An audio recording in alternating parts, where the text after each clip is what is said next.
में रघु नाम का एक युवक रहता था। उसके माता पिता का निधन उसके बचपन में ही हो गया था, जिससे वह बिल्कुल अकेला पड़ गया था। उसके पास न कोई सहारा था और न ही कोई जमीन जायदाद। वह एक छोटी सी झोपड़ी में जीवन यापन करता था।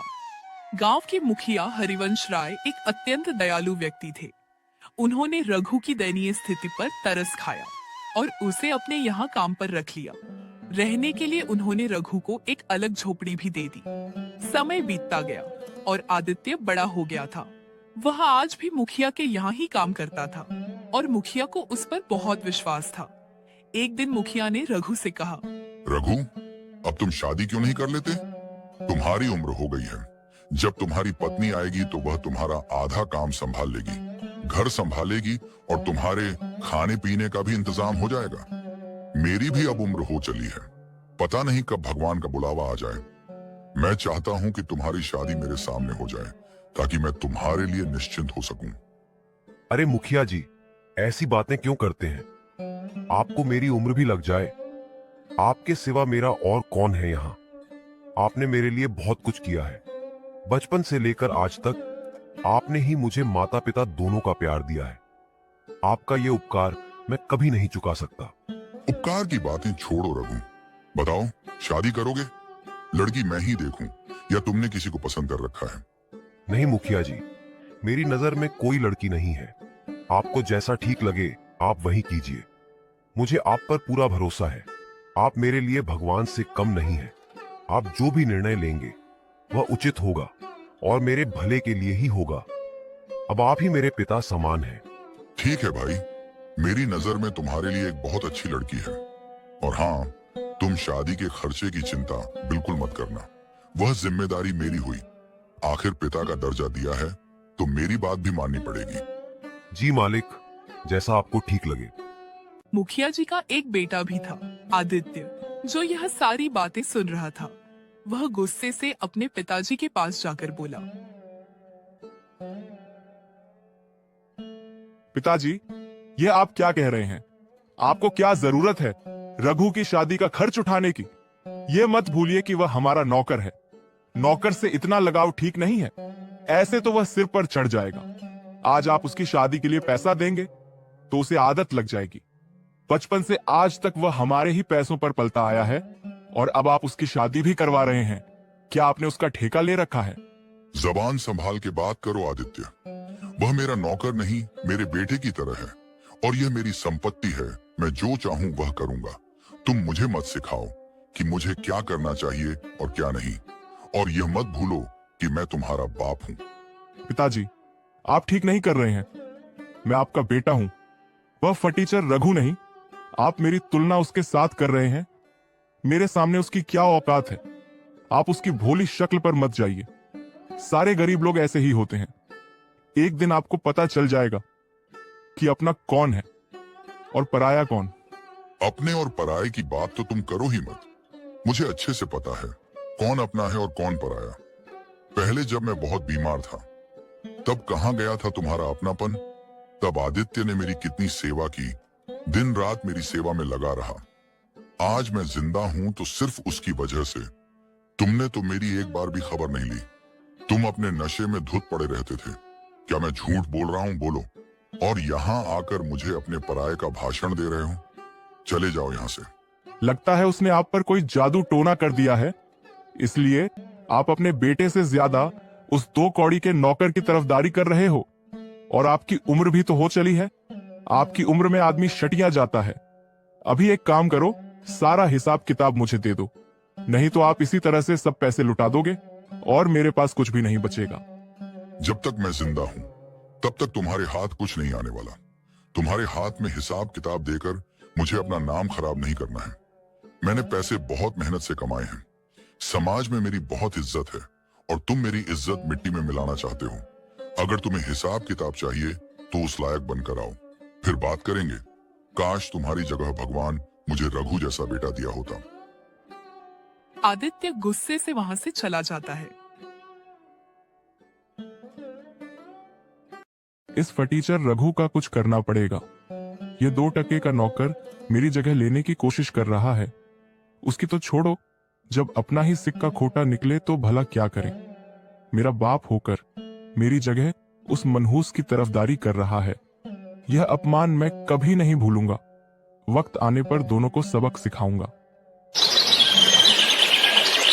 थोड़े ही समय बाद मुखिया रघु की शादी भावना से करवा देते हैं, जिससे रघु की जिंदगी और बेहतर हो जाती है। सचमुच भावना, तुम्हारे आने से मेरी जिंदगी पूरी तरह से बदल गई है। अब तक मैं अपने सारे काम खुद ही किया करता था। खाना पकाना, कपड़े धोना, अब सब तुम संभाल लेती हो। और तुम्हारे आने की वजह से मेरा अकेलापन भी दूर हो गया है। माता पिता तो बचपन में ही गुजर गए और फिर मालिक ने ही मुझे सहारा दिया। उन्होंने मेरे लिए बहुत कुछ किया है। उनका उपकार मैं कभी नहीं चुका पाऊंगा। आज तुम मुझे मिली हो तो सिर्फ उनकी वजह से। मालिक मेरे लिए किसी भगवान से कम नहीं है। यह बात तुम भी हमेशा याद रखना और मालिक के मान सम्मान में कभी कोई कमी मत रखना। जी बिल्कुल, आप बिल्कुल सही कह रहे हैं। हरिवंश चाचा दिल के बहुत अच्छे आदमी हैं। ऐसे ही कुछ दिन बीत जाते हैं। एक दिन आदित्य मुखिया हरिवंश राय से कहता है, सुनिए पिताजी, मुझे 10,000 रुपए चाहिए। तुम्हें इतने सारे पैसे किस लिए चाहिए? वह मैं आपको नहीं बता सकता, बस मुझे पैसे दे दीजिए। समझ गया। अपने नशे की लत और जुआ खेलने के लिए तुम्हें पैसे चाहिए, क्योंकि अब तक तुम यही करते आए हो। आदित्य, अभी भी वक्त है, सुधर जाओ। ये सब गंदी आदतें छोड़ दो। इसमें कुछ नहीं रखा, सिर्फ बर्बादी ही होगी। मैंने आपसे रुपए मांगे हैं, ज्ञान नहीं। मेरी जो मर्जी होगी मैं वह करूंगा। आखिर यह सब पैसे मेरे ही तो हैं। मैं ही आपकी संपत्ति का अकेला वारिस हूं। मेरा जहां मन करेगा मैं वहां खर्च करूंगा। आप अपनी सलाह अपने पास ही रखिए और मुझे बस पैसे दे दीजिए। बदतमीज, अपने पिता से कैसे बात करते हैं? तुम्हें इसकी भी तमीज नहीं रही। तुम दिन ब दिन बिगड़ते होते जा रहे हो। अगर किसी अच्छे काम के लिए मांगते तो मैं तुम्हें पैसे दे भी देता, लेकिन अब मैं फूटी कौड़ी भी नहीं दूंगा। यह धन दौलत मैंने बहुत मेहनत से कमाई है, जुए और नशे में उड़ाने के लिए नहीं। निकल जा मेरी नजरों के सामने से। तुम्हें देने के लिए मेरे पास एक पैसा भी नहीं है। वाह, मेरे लिए तुम्हारे पास पैसे नहीं है और उस फटीचर की शादी पर उड़ाने के लिए तुम्हारे पास बहुत पैसे हैं। ये आप बिल्कुल भी ठीक नहीं कर रहे। एक बार और सोच लीजिए, नहीं तो अच्छा नहीं होगा। बदतमीज, अपने बाप को धमकी देता है। और कौन से पैसे? तुमने आज तक कभी फूटी कौड़ी नहीं कमाई। बचपन से लेकर आज तक मैंने तुम्हें किसी बात की कोई कमी नहीं होने दी। बहुत लाड प्यार से तुम्हें पाला।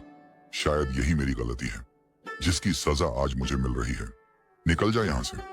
आदित्य गुस्से से चला जाता है। रघु मुखिया जी को परेशान देखकर पूछता है, क्या हुआ मालिक? आप बहुत परेशान लग रहे हो। क्या बताऊं, आदित्य ने मुझे बहुत परेशान कर रखा है। दिन ब दिन वह बिगड़ता जा रहा है। मुझे उसकी बहुत चिंता हो रही है। वह सही और गलत का फर्क भूल गया है। पता नहीं इस लड़के का क्या होगा। मालिक, आप ज्यादा परेशान ना हो, सब ठीक हो जाएगा।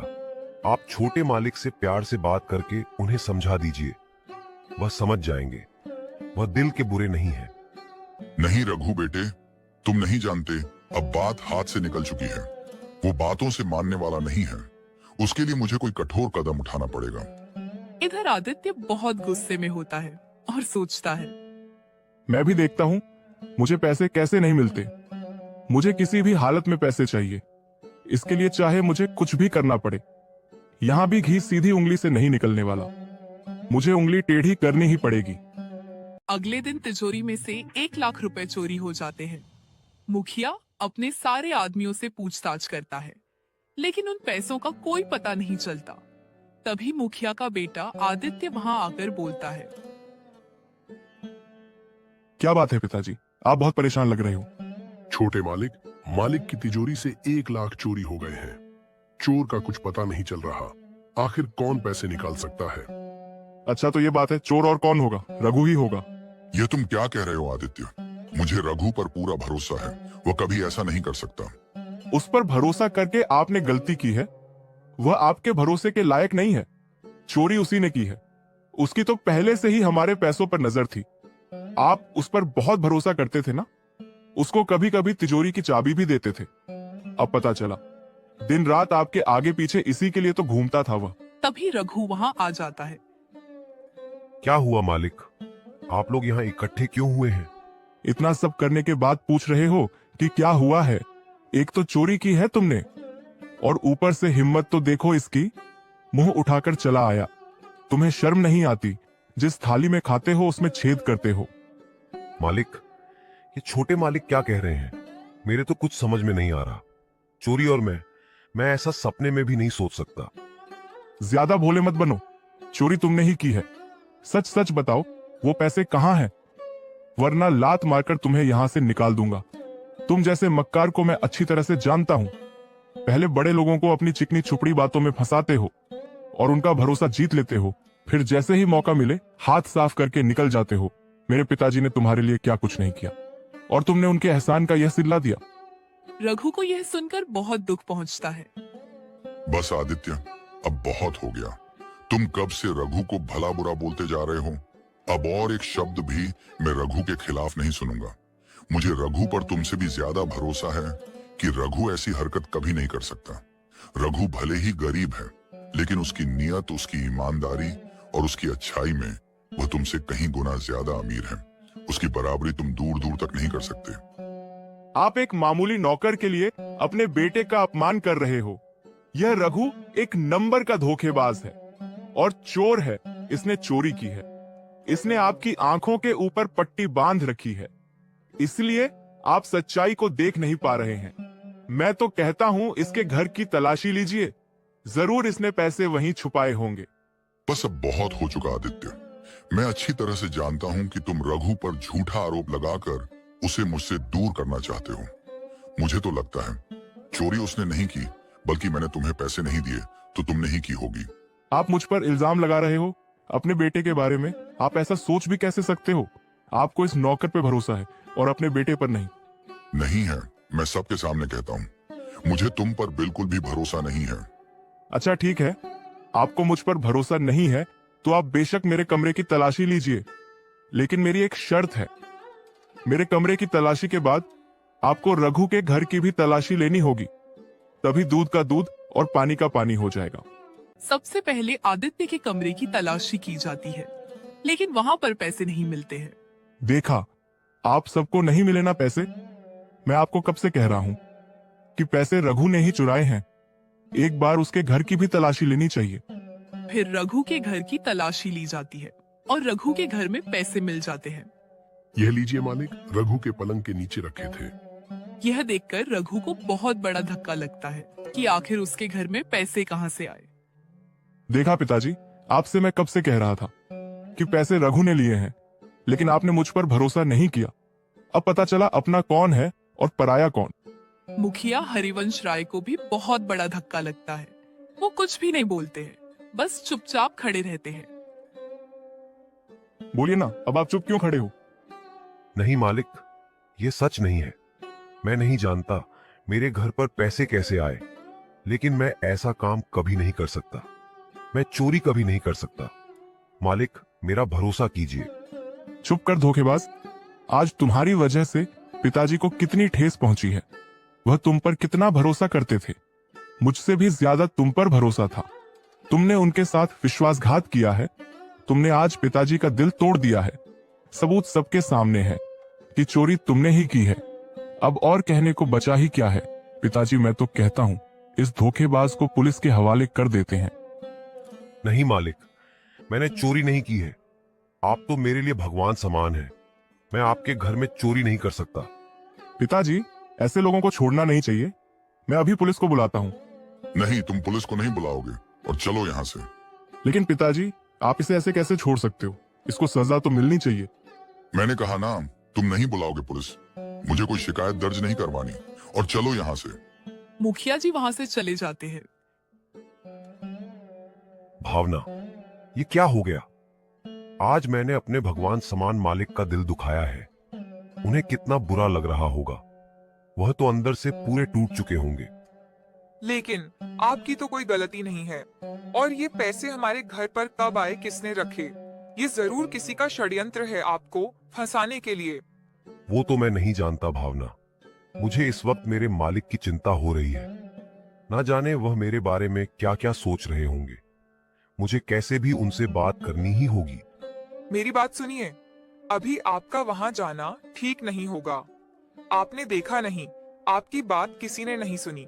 कोई भी आप पर भरोसा करने के लिए तैयार नहीं है। यहाँ तक कि हरिवंश चाचा ने भी आप पर भरोसा नहीं किया। वो बिना कुछ बोले ही चले गए। मालिक की इसमें कोई गलती नहीं है। उनका दिल टूट चुका है। भले ही मैंने चोरी नहीं की है, लेकिन सबके सामने वह पैसे मिले हैं और यह साबित हुआ है कि मैं ही चोर हूं। मुझे कुछ समझ नहीं आ रहा। मैं अपनी बेगुनाही कैसे साबित करूं? मालिक को कैसे समझाऊं? अभी इस वक्त आप किसी से बात मत कीजिए। कुछ दिन बीत जाने दीजिए, फिर हरिवंश चाचा से बात करना। और दूसरे दिन सारे गांव में यह बात फैल जाती है कि रघु ने मुखिया हरिवंश राय के घर से पैसे चुराए हैं। सारे गांव वाले रघु को देखकर बातें बनाने लगते हैं। रघु को लोगों की बातें सुनकर बहुत बुरा लगता है। रघु मुखिया जी की एक झलक देखने के लिए घंटों तक उसके घर के बाहर खड़ा रहता है, क्योंकि उस दिन से मुखिया जी ने घर से निकलना भी बंद कर दिया था। कुछ दिन ऐसे ही बीत जाते हैं। सुनिए जी, घर का राशन खत्म होने को आया है। आटा बस 2 दिन का ही बचा है। आप अपने मालिक के भरोसे और कितने दिन बैठेंगे? मुझे नहीं लगता कि अब वह आपको काम पर बुलाएंगे। आप कुछ और काम देख लीजिए, नहीं तो हमारे घर का गुजारा कैसे होगा? हमें भूखे रहने की नौबत आ जाएगी। तुमने मुझे पहले क्यों नहीं बताया कि घर का राशन खत्म हो गया है? अब बता रही हो। कैसे बताती? आप दिन रात सोच में डूबे रहते हो, ना ठीक से खाते हो ना सोते हो। मेरी मानिए, आप उस बात को भूल जाइए और आगे बढ़िए। मैं अभी गांव में काम देखकर आता हूँ। शायद किसी के पास कोई काम मिल जाए। फिर रघु गांव में निकल पड़ता है और एक दुकानदार से पूछता है, राम राम भैया, मैं काम की तलाश में हूँ। मुझे काम की बहुत जरूरत है। घर की हालत बहुत खराब है। क्या आपके यहाँ कोई काम मिल सकता है? आपकी बड़ी मेहरबानी होगी। तू वही चोर रघु है ना, जिसने मुखिया के यहाँ चोरी की थी। मेरे पास तेरे लिए कोई काम नहीं। क्या पता कल को तू मेरी दुकान से कुछ चुरा ले। निकल यहाँ से। रघु को यह सुनकर बहुत दुख पहुंचता है। वह वहां से चला जाता है। फिर एक दिन सेठ पृथ्वीराज के पास जाकर काम के लिए पूछता है और सेठ मान जाता है। ठीक है भाई, तुम कल से काम पर आ जाना। वैसे भी बहुत काम पड़ा है। मुझे 3-4 लोगों की जरूरत है। आपका बहुत बहुत धन्यवाद सेठ जी। मैं कल से आ जाऊंगा। तभी वहां पर सेठ की पत्नी अवंतिका आ जाती है। ये आप क्या कर रहे हैं? कोई जरूरत नहीं है इसको काम पर रखने की। आपको पता नहीं है इसने क्या किया है। भलाई का जमाना नहीं है। आप इसको काम देकर भलाई करने जाओगे और कल को यह आपका घर साफ कर देगा। आजकल के लोगों का कोई भरोसा नहीं है। मुखिया जी की यही गलती थी। उन्होंने इस पर भरोसा कर काम पर रखा था। यहाँ तक कि बचपन से इसे पाला, इसकी शादी भी करवाई। फिर भी इसने उनके साथ बेईमानी की। अगर अब भी आपने इसे काम पर रखा तो मुझसे बुरा कोई नहीं होगा। ठीक है, भाग्यवान नहीं रखूंगा। रघु तुम जाओ भाई। तुम्हारी वजह से मैं मेरे घर में झगड़ा नहीं चाहता। मैं तुम्हें काम पर नहीं रख सकता। तुम कहीं और जाकर काम देख लो। रघु निराश होकर वहां से चला जाता है। इधर रघु की पत्नी भावना को भी गांव की औरतें ताना मारती हैं।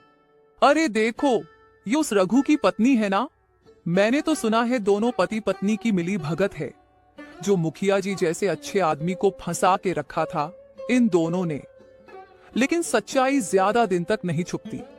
इन दोनों को रंगे हाथ पकड़ा है। इनके घर पर नगद रुपए मिले हैं। भावना को उनकी बातें सुनकर बहुत बुरा लगता है। वह घर चली जाती है। घर पर रघु को देख भावना पूछती है, क्या हुआ जी? आप तो काम देखने गए थे ना? मिला क्या? नहीं, भावना देखने गया था, लेकिन वहां पर काम नहीं था। कल फिर जाकर देखता हूँ। और तुम तो सब्जी लेने गई थी, लेकिन सब्जी तो कहीं दिख नहीं रही है। क्या हुआ, सब्जी नहीं लाई? उस सब्जी के दाम कितने बढ़ गए हैं। दाम सुनकर ही मैं वापस आ गई। मैंने सोचा दाल चावल ही बना देती हूँ। वैसे भी हमारे पास ज्यादा पैसे नहीं बचे हैं। और फिर दोनों चुप बैठ जाते हैं। भावना और रघु लोगों के ताने की बात एक दूसरे से छुपाते हैं। फिर एक दिन रघु के घर एक आदमी आता है और बोलता है, रघु, सेठ पृथ्वीराज ने तुम्हें आज से ही काम पर बुलाया है। चलो जल्दी से। क्या सच में? भगवान तेरा लाख लाख शुक्र है। मुझे काम तो मिल गया। भावना, मैं निकलता हूँ। ठीक है, आप जाइए। जैसे ही फुर्सत मिले खाने के लिए आ जाना। रघु सेठ पृथ्वीराज के पास काम करने निकल पड़ता है और दिन भर मजदूरी करने के बाद सेठ पृथ्वीराज उसी दिन उसे एक दिन की अच्छी मजदूरी के पैसे भी दे देते हैं। ये लो भाई रघु, तुम्हारी आज की मजदूरी। कल से वक्त पर आया करना। बहुत बहुत धन्यवाद सेठ जी। आपको नहीं पता, मेरे घर की हालत बहुत खराब थी।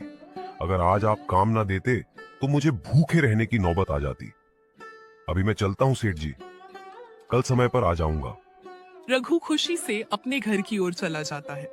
इधर सेठ पृथ्वीराज मुखिया से मिलने जाता है। मुखिया जी, मैंने आपका काम कर दिया है।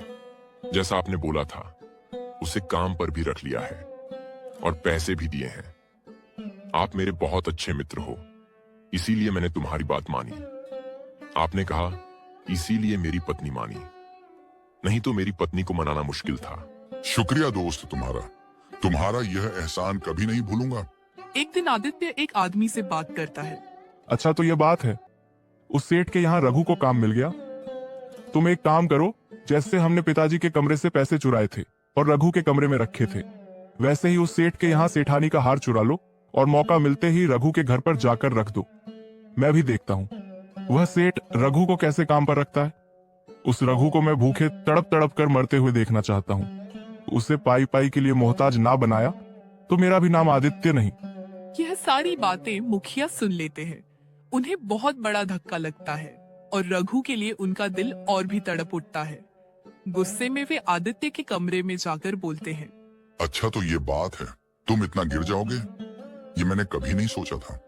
उस बेचारे रघु ने तुम्हारा बिगाड़ा क्या है जो तुम उसकी जिंदगी बर्बाद करने पर तुले हुए हो। मुझे लगा तुम सुधर गए हो, लेकिन मैं गलत था। तुम कभी नहीं सुधरोगे। तुम इतना गिर गए कि खुद के घर में तुमने चोरी की और इल्जाम बेचारे उस रघु पर डाल दिया। तुम्हारी इस गंदी हरकत की वजह से उसे कितना कुछ झेलना पड़ रहा है, यहाँ तक कि उसके लिए तुम पुलिस भी बुला रहे थे। अब मैं पुलिस बुलाऊंगा और सारे गांव वालों को भी बताऊंगा कि तुमने किस तरह से उसे फंसाया है। तुम ऐसे नहीं सुधरोगे। तुम्हारा क्या भरोसा, कल को तुम उस बेचारे की जान ले लोगे। तुम्हारा फैसला कल होगा सबके सामने। आदित्य कुछ भी नहीं बोलता, चुपचाप खड़ा रहता है। मुखिया वहां से चले जाते हैं और अगले दिन मुखिया सारे गांव वालों को अपने बेटे की सच्चाई बताते हैं और उसके बेटे की वजह से आदित्य को जो झेलना पड़ा, उसके लिए मुखिया उसे अपनी 10 एकड़ की जमीन रघु के नाम करते हैं ताकि उसे कभी किसी पर निर्भर ना रहना पड़े। और उसका नौकर भी डर के मारे सच बता देता है। पुलिस भी बुलाई जाती है और आदित्य और उसके नौकर को गिरफ्तार करके ले जाती है।